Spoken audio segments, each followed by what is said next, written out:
Refuge in the Buddha, taking refuge in the Dharma,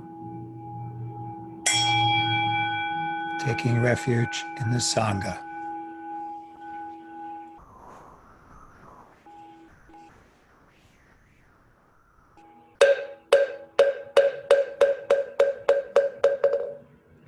The Maha Prajna Paramita, the Daya Sutra.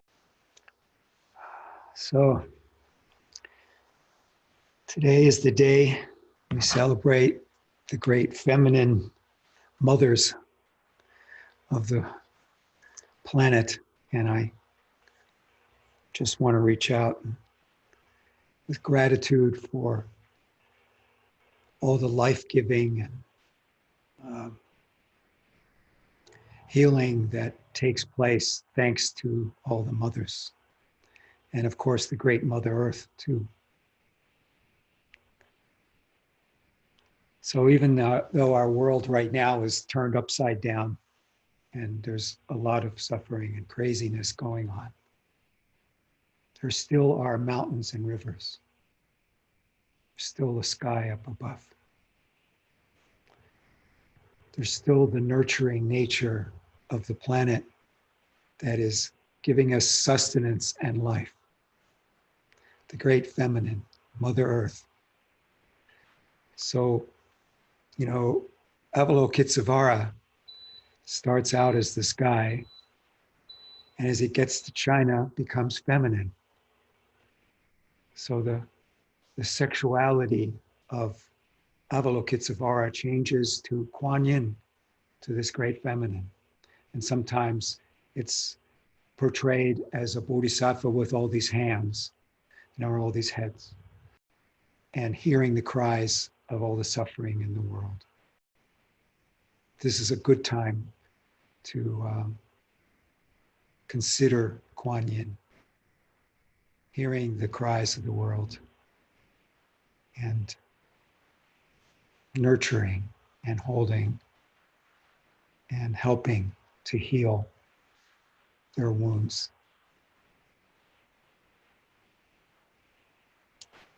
So, thank you, moms.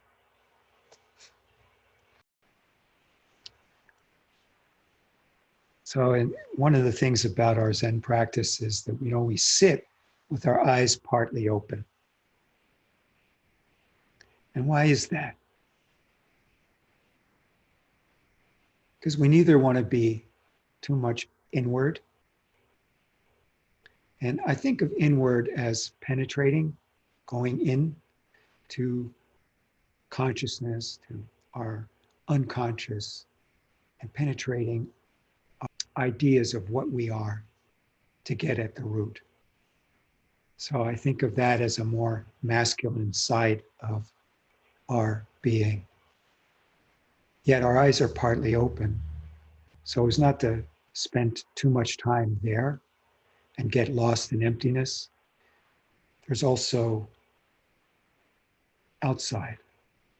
And this is where our compassion and our energy goes out. And we appreciate that it's neither inside or outside. It's neither masculine or feminine. It's both masculine and feminine, and neither masculine and feminine. It's not, and it is.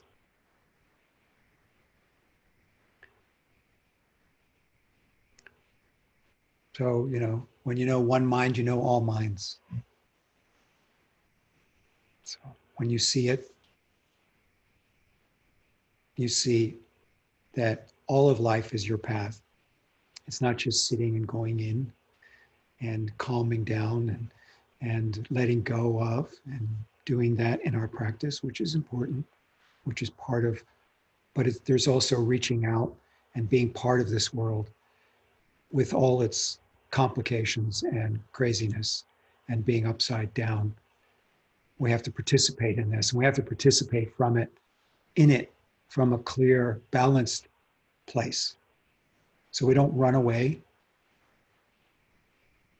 We see it for what it is. We don't get overwhelmed by it either.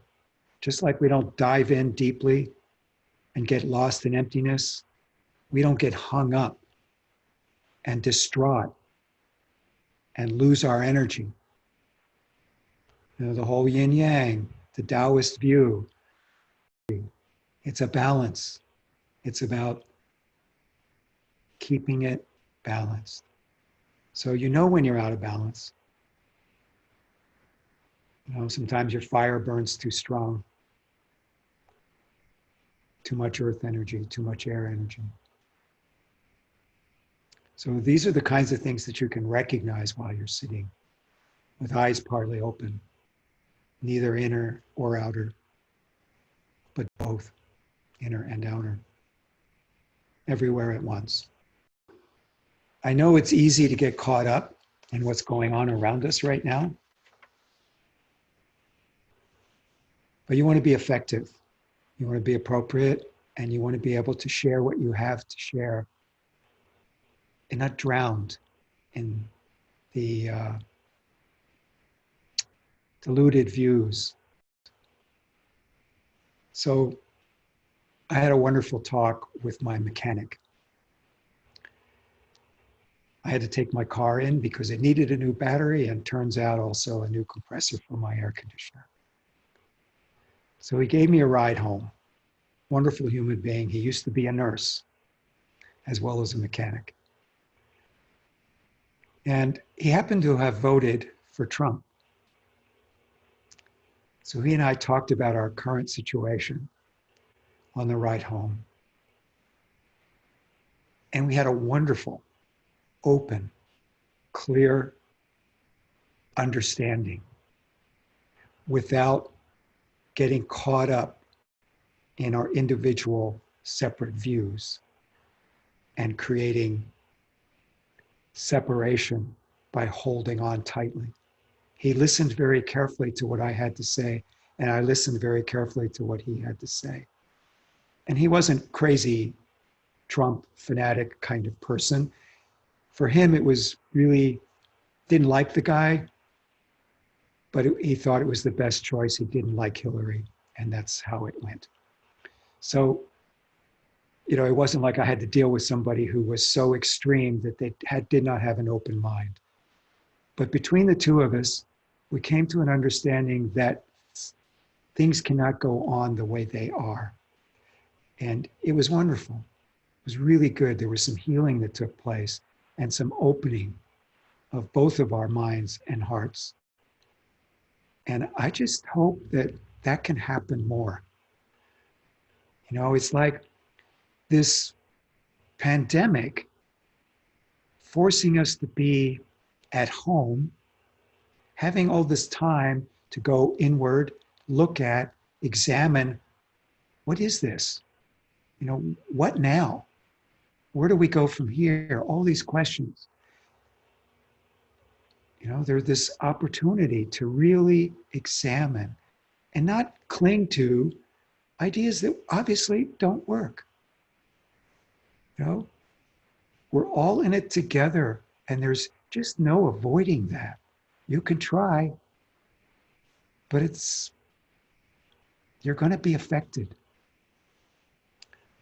You can't, you know, even though we're isolated in the sense, we're really not. Pandemic continues. And those that aren't paying attention are spreading it around even more. So, you know, it's not going away anytime soon. You know, our government is really up against it now. Ideology has to be put aside and practical solutions have to come forward. So getting back to practice, the point here is really that a balanced view of life comes out of practice. And a balanced view of life is going to contribute more to what our situation is now than anything else.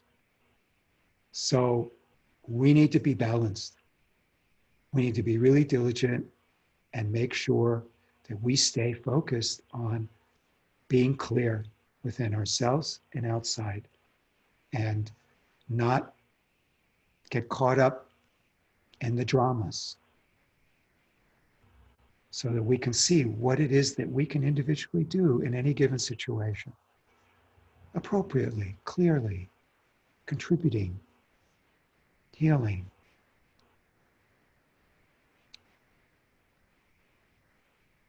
You know, if we get an opportunity to help someone, whether it's physically, emotionally, however, I think we should do it. Sure, of course. And it's a great opportunity. Nature never gives up on anything. It may seem like it to us, but nature is always abundant, always finds a way. And we have that nature. Under our limited, diluted view of self, our clinging to our conceptual view, when we open that hand of thought, there it is. There's no place to go. We already have it all.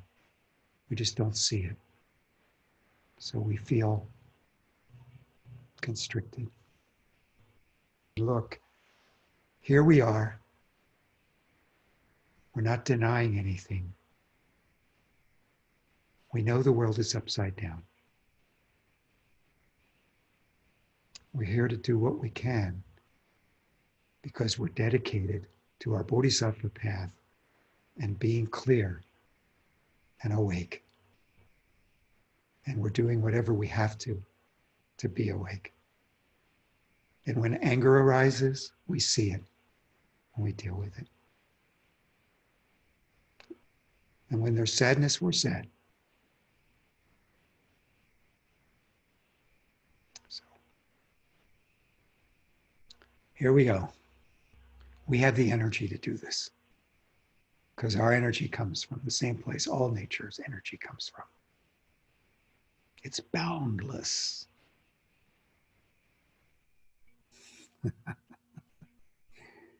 Yeah.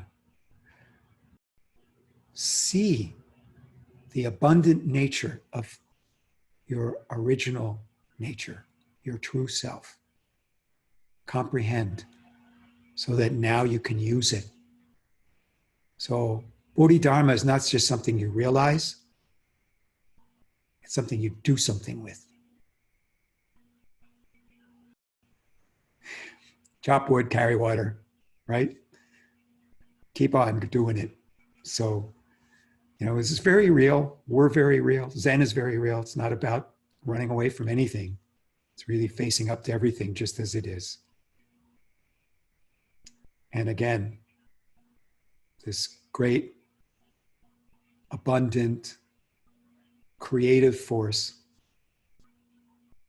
is part of what we are. I have to remember that. I wish you all well. I hope you stay healthy. All the Bodhisattvas bring lots of blessings in your life. See you soon again.